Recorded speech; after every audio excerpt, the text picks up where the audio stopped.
Nah, di sini juga dari keseluruhan 4 hal itu, kita sebenarnya harus mewaspadai adanya bias dan variabel confounding factor atau variabel perancu itu sering ada. Ini ada kalau bias sendiri, jadi ada 3 bias, ada bias seleksi, ada bias informasi, ada recall. Teman-teman bisa melihat ya. Contoh dari bias seleksi itu bisa terjadi ketika kita memilih subjek gitu, kesalahan dalam memilih subjek, misalnya kita penelitian case control.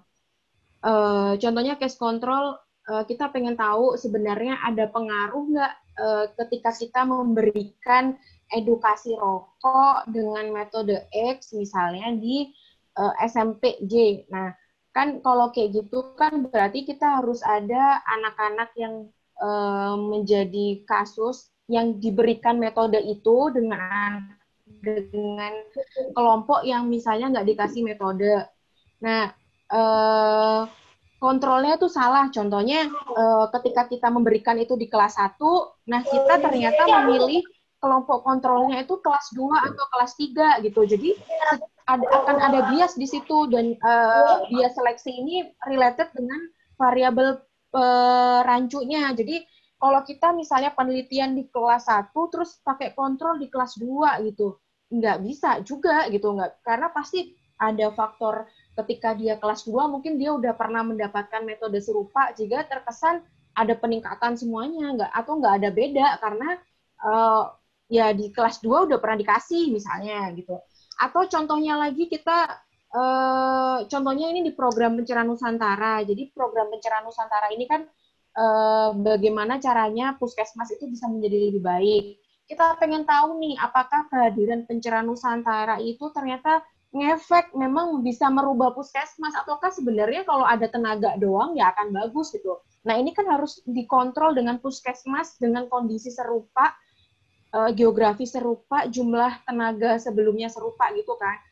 Nah, ini juga agak susah kadang-kadang karena kita memilih puskesmas yang ya udah asal milih puskesmas di kecamatan di kabupaten yang sama misalnya, itu nggak bisa kayak gitu. Jadi pemilihan kasus dan kontrol itu harus benar-benar minimal sejajar gitu, karakteristiknya sama. Kalaupun memang nggak bisa sama, minimal kalau dari 5 misalnya ada lima kriteria, misalnya 4 deh gitu, atau 3, jangan sampai beda banget itu kriterianya gitu. Kemudian ada bias informasi.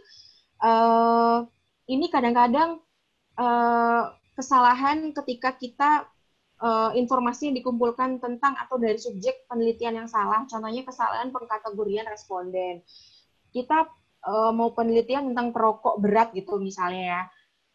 Pada saat kita penelitian, kita lengah dalam menanyakan beberapa hal, kriteria-kriteria, sehingga pada saat pengelompokan si perokok ini tergolong perokok ringan gitu. Nah, itu juga kesalahan. Jadi benar-benar memang kayak variabel-variabel umur atau apapun itu harus lebih rinci. Jadi kalau misalnya kita menanyakan, mau mengkategorikan seseorang itu memakan makanan, kecukupan porsi makanan misalnya, ya kita pengelompokannya kita harus benar, apa sih indikator seseorang makan sayur dan buah yang cukup dalam sehari. Misalnya ketika makan sayur dan buah cukup itu berapa piring atau berapa gram atau berapa kali dalam sehari misalnya, itu salah satu contohnya. Itu harus pengkategoriannya harus benar gitu, jangan sampai ketika misalnya kita nanya, ibu tadi makannya apa gitu, buahnya berapa, makan sayur gitu, tapi kita nggak tahu sayur yang dimakan itu berapa gram. Yang penting iya tadi makan sayur, udah kita centang nih makan sayur, padahal kita nggak tahu dia makan sayurnya cuman nasi bungkus, ada sayur sawi sedikit dininya gitu, dia udah gila, oh ya makan sayur gitu.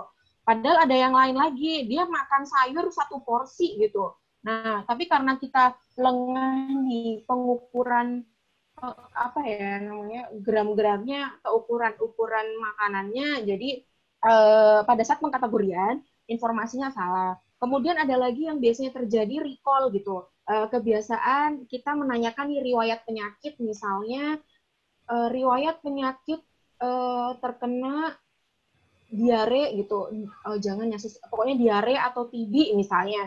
Kan biasanya kalau di Riskesdas itu ada nih persyaratan, apakah ibu misalnya berapa ya, 1 minggu yang lalu perutnya sakit-sakit, mulus-mulus, macam-macam. Jadi ada kategori gitu.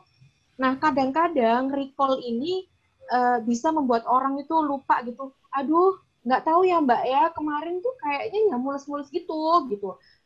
Jadi kayak lupa gitu loh, karena rentang waktunya agak lama gitu.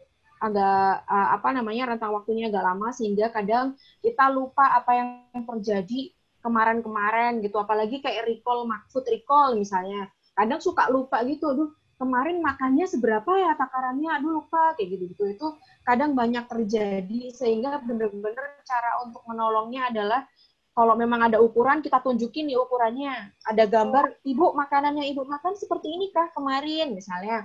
Atau untuk mengurangi recall, berarti rigid pertanyaan riwayat penyakit. Misalnya ciri-ciri terkena dia TB apa. Nah, itu benar-benar harus rinci. Oh, kalau terkena TB batuknya lebih dari seminggu, macam-macam. Nah, itu harus benar-benar tercentang semuanya gitu. Misalnya kayak gitu. Nah, itu cara-cara agar misalnya bias recall bisa dihindarin. Kemudian ada lagi nih kesalahan yang bisa terjadi ketika kita udah mengolah data. Jadi kita menggunakan teknik penelitian yang campuran gitu, semi kuantitatif atau kualitatif. Contoh ya, ada suatu penelitian ingin mengetahui persepsi masyarakat terhadap permasalahan yang paling penting di daerahnya, permasalahan kesehatan gitu. Dia menceritakan nih A sampai Z gitu misalnya. Karena kita pertanyaan kan, kita interview gitu, wawancara gitu, itu kan kuali gitu. Nah, tapi dalam analisisnya kita pengen mengkategorikan gitu, kategori masyarakat yang memang persepsinya misalnya tinggi, tergolong bagus, tergolong kurang gitu. Nah, itu biasanya analisisnya menggunakan dari kalimat yang banyak itu, kita harus menyimpulkan itu masuk di persepsinya nilainya antara 1 sampai 3 berapa gitu. Nah, ini juga kadang terjadi. Jadi bagaimana cara kita mengkategorikan kalimat-kalimat yang banyak itu menjadi angka. Nah, itu kadang-kadang banyak kesalahan, dan selama saya memegang atau bekerja di divisi riset itu banyak terjadi kesalahan. Makanya cara untuk meminimalisirnya itu kategori menyimpulkan bahwa dia masuk misalnya persepsi nomor 1, dia tergolong persepsinya bagus terkait urgensi atau kepentingan masalah kesehatan di daerah X gitu. Jadi apa nih dia dinilai 1 jika apa, dia dinilai 2 jika apa gitu. Jadi translate antara kata-kata yang banyak menjadi angka itu kadang bisa membuat kita antara penilaianku dengan penilaian orang lain itu bisa beda, bisa salah gitu. Jadi pertama solusinya itu dengan adanya indikator yang jelas, dan juga kita bisa sharing juga gitu. Jawabanku apa, aku menilai 2, kamu berapa, 3 loh, kenapa gitu. Jadi kita bisa sharing dan merumuskan itu nilainya berapa gitu. Itu salah satu kalau kita menggunakan metode semi kuantitatif atau semi kualitatif, itu yang kadang-kadang terjadi gitu di lapangan, perbedaan translate antara kalimat yang banyak menjadi angka gitu. Itu yang kadang terjadi. Kemudian kita masuk di mungkin bagi teman-teman yang masih mahasiswa, sebenarnya hampir sama sih, intinya bagaimana cara agar kita skripsi kita benar gitu, terhindar dari kesalahan. Maka dari perencanaan sampai nanti bikin laporan itu harus benar. Contohnya banyak hal yang terjadi misalnya dari judul gitu. Judul itu kan biasanya kan dengan dosbim biasanya akan dikasih masukan-masukan, tapi kadang dari judul itu judul yang nggak lengkap atau judul yang itu merupakan kalimat pernyataan gitu. Harusnya kan misalnya pengaruh pernikahan usia dini terhadap tingkat perceraian misalnya, tapi dia kalimat judulnya contohnya pernikahan dini bisa menyebabkan perceraian tinggi, itu kan nggak boleh kan, tuh ada di bab selanjutnya. Dan rumusan masalah, dan hampir sama sih Tapi pesennya kalau misalnya mahasiswa lagi penelitian, itu jangan sampai penelitian kita itu asal kita nyari masalah gitu. Padahal sebenarnya masalah banyak kalau kita rajin ngebaca jurnal, macam-macam gitu. Terus kita pada saat perencanaan, kita boleh melihat penelitian orang lain sebagai dasar kita gitu. Apalagi ada kuesioner gitu misalnya. Tapi pesennya kalau bikin kuesioner jangan asal caplok. Kita misalnya mau bikin kuesioner tentang pengaruh apa ya contohnya ya kepuasan tingkat kepuasan pasien di puskesmas X gitu. Kita pengen melihat adakah pengaruh keramahan dari petugas kesehatannya misalnya. Nah, terus ada nih banyak banget nih survei terdahulu, ada kuesionernya, kita main caplok, ngambil di A, ngambil di B, ngambil di C gitu. Akhirnya banyak banget dan nggak sesuai. Jadi kita boleh caplok mencaplok, tapi kita harus tahu kita kembalikan ke tujuan kita kembalikan ke desain penelitian kita, kan ada kerangka masalah tuh. Misalnya kalau variabel X itu apa aja yang masuk di situ. Jadi kita mencari tahunya itu dari pengertian variabel-variabelnya apa aja, kita nyari literatur gitu. Jadi nggak main asal caplok ngambil pertanyaan gitu. Terus kalau masih mahasiswa, jangan takut ketika misalnya penelitian kita itu ternyata nggak sesuai dengan yang kita harapkan. Jadi terkadang penelitian itu belum tentu misalnya nggak sesuai dengan hipotesis kita pengennya itu berpengaruh, tapi ternyata nggak berpengaruh gitu. Di luar, padahal kita udah meminimalisir kesalahan misalnya. Terus akhirnya kita memanipulasi data nih, jadi biar bisa hasilnya ujinya berpengaruh gitu.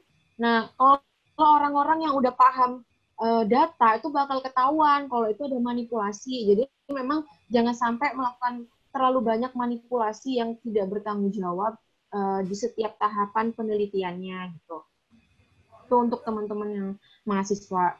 Nah, kalau yang di tempat kerja yang biasa saya temui itu kadang-kadang penelitian yang kita lakukan, jadi penelitian itu belum tentu kayak penelitian kayak skripsi, tapi misalnya kita menganalisis suatu data gitu untuk ditampilkan di diskusi publik atau ditampilkan di laporan atau masukan di koran. Nanti tolong ya tampilkan yang bagus-bagus atau macam-macam gitu. Jadi padahal permasalahannya itu nggak sebagus itu hasilnya, tapi kita akhirnya memodifikasi, entah kelompoknya memodifikasi macam-macam gitu. Terus juga kadang-kadang ada yang seperti ini kejadiannya. Jadi di puskesmas ya, ini contohnya banyak data yang akhirnya di markup sama orang puskesmas. Ini kejadian yang memang banyak banget terjadi. Nah, kesalahan yang kadang dilakukan adalah kita terlalu mempercayai data itu gitu, sehingga kita data itu menjadi satu-satunya sumber, sehingga kita bilang bahwa di sini angka kejadian imunisasinya 100% kayak gitu-gitu.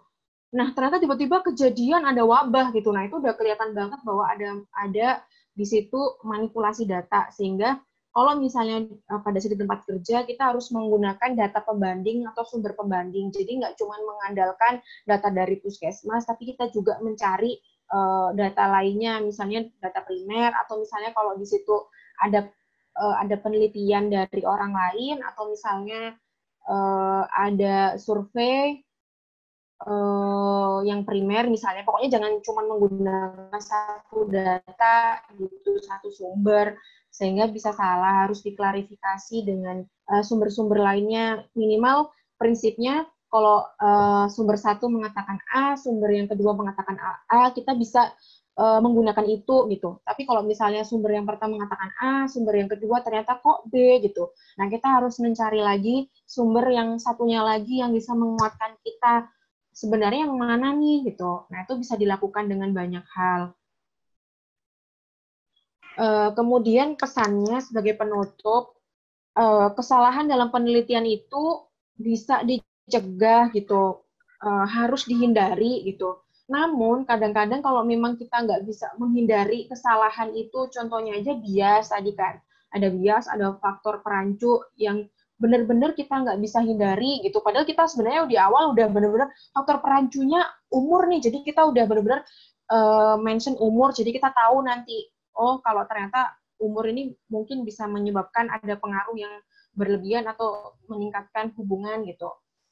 Nah, kadang-kadang kita nggak bisa nggak bisa mengendalikan kesalahan-kesalahan itu. Nah, sebagai peneliti nanti di laporannya kita harus jujur mengemukakan bahwa di penelitian yang dilakukan terdapat kekurangan sebagai berikut ABCD ABCDE.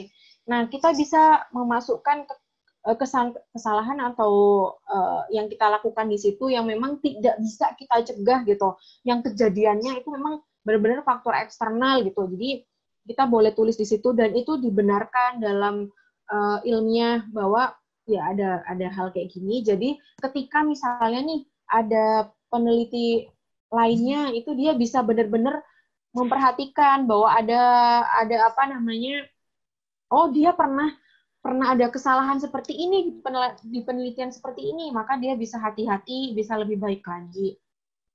Kemudian intinya kalau kita penelitian kita harus berpegang teguh pada rumusan masalah kita, desain penelitian kita gitu. Jangan sampai terpengaruh pada hal-hal faktor eksternal yang terlalu berlebihan. Contohnya, aku pengennya nanti kelihatan ada ini ya, di sini misalnya karena misalnya suatu sekolah nih tentang konsumsi rokok anak sekolahnya nggak mau terlihat anak-anaknya banyak yang nakal, banyak yang ngerokok, jadi main belakang misalnya jangan sampai nanti terlihat banyak yang merokok, tolong ditekan macam-macam. Nah, jangan sampai kita sebagai peneliti kita harus benar-benar terhindar gitu dari hal seperti itu gitu. Kita harus berpegang teguh karena kenapa? Karena sebagai seorang peneliti kita itu bisa membelok-belokkan apapun gitu. Kalau misalnya penelitiannya nggak jujur, penelitinya nggak berpegang teguh pada dasar gitu, ya nanti penelitian itu bisa menyesatkan hasilnya gitu karena ada manipulasi di dalamnya, yaitu merugikan banyak pihak gitu. Padahal kita mau mengevaluasi suatu programnya itu berhasil apa enggak sih gitu. Tapi karena tekanan dari beberapa pihak, pokoknya jangan sampai kelihatan nggak berhasil. Jadi pada akhirnya kita mengurangi beberapa hal yang ada di hasil gitu misalnya. Jadi terlihat berhasil misalnya. Nah itu nggak bagus gitu. Apapun adanya, yaitu adanya. Tapi kedepannya kita harus mengkonsultasikan gitu misalnya. Jadi hasil penelitian seperti ini menurut beberapa orang yang ahli seperti apa, udah bener nggak misalnya. Nah seperti itu sih.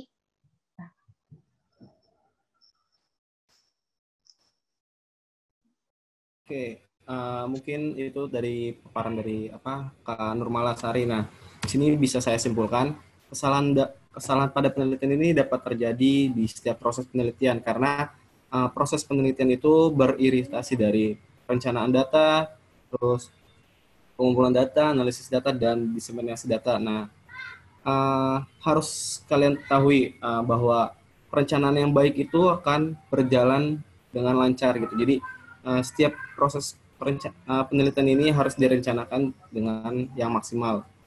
Dan dalam penelitian juga ada beberapa bias dan faktor beresiko lainnya yang itu bisa menyebabkan terjadinya kesalahan penelitian gitu teman-teman. Nah, di sini quotes terakhir tadi, kesalahan dalam penelitian itu bisa dicegah. Ingat teman-teman, bisa dicegah.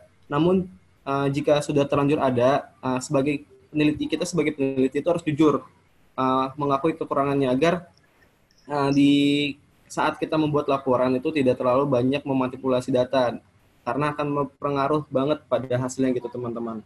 Mungkin itu aja kesimpulan dari saya. Nah, saya balik lagi di sini kepada teman-teman kalau yang belum memfollow akun Jago Preventif, nah mungkin dipersilakan terlebih dahulu untuk memfollow akun Jago Preventif, yaitu di @jagopreventif ya. Ingat di @jagopreventif. Nah, nanti kalian teman-teman akan bisa mendapatkan informasi kesehatan dan juga informasi mengetahui tentang webinar pada kali ini juga. Nah, mungkin itu teman-teman bisa memfollow akun @jagopreventif